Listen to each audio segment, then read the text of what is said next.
Hi everyone on YouTube. I'm Stacy. I'm a university student. I'm in Toronto. A lot of my friends call me Yowie because I'm like obsessed with stuff like this. So I decided for those of you fangirls or fanguys out there, if you'd like me to read you some stories once a week from this, it'd be awesome because I'm gonna do it anyway. Probably won't get any viewers because this isn't really for everyone and I'm kind of a loser. But we'll try it this time, alright? So it's Best Gay Romance 2010, edited by Richard Labonte.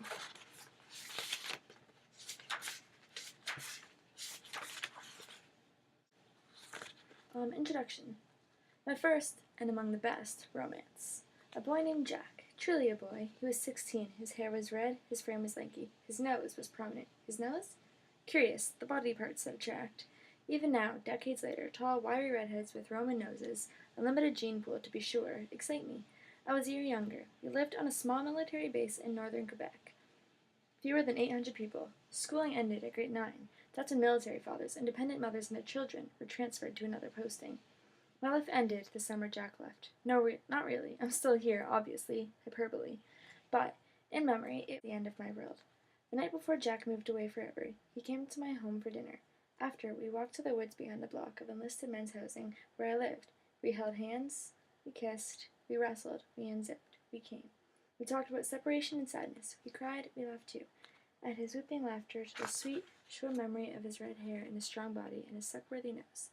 Then I walked him home, to the more upscale, up-the-hill officer section of the base, individual houses, not row housing. I said hello to his mother and father, whose daily newspaper I delivered for 2 years. They tipped generously. And his mother served us leftover crumb cake and chilled lemonade from a kitchen stacked with packed boxes, and we walked up the grassy ski slope behind his house, and we were alone together. A couple of hours later, he walked me home. Then I walked him home. Then he walked me home. By now, the night was deeply dark, our path illuminated by scattered streetlights, a crescent moon, and a blazing canopy of northern latitude stars. Over the hours we encountered friends, some sneaking smokes on the baseball field, some bicycling, some roller skating in an era before skateboards, hanging out, being teenagers. We slapped Jack on the back, punched his shoulder, the girls hugged him. Goodbyes. It was the military. We were used to goodbyes. My parents were asleep when we arrived, again, at my house, but they trusted me.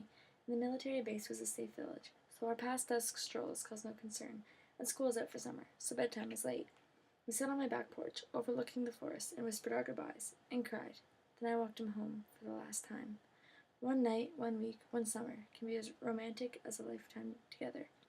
We corresponded as promised, but he was the athlete with scant facility for words, and I was the scholar, already immersed in words, so his letters soon stopped. He called me once, but he was tongue-tied. In the way of the military, my family was transferred the next year, and we lost touch. My last letter to him returned, not many years ago. I googled Jack, but his is a common name. For all I know, he married. Once his acne cleared, perhaps we were just a phase. I was the gay boy. He was sure of me, of us, but he wasn't back then, in the mid-60s, sure of himself. Or maybe he died young, of the disease. I prefer to think that he found romance, as I have, after that first time with him, with many men, and now with one.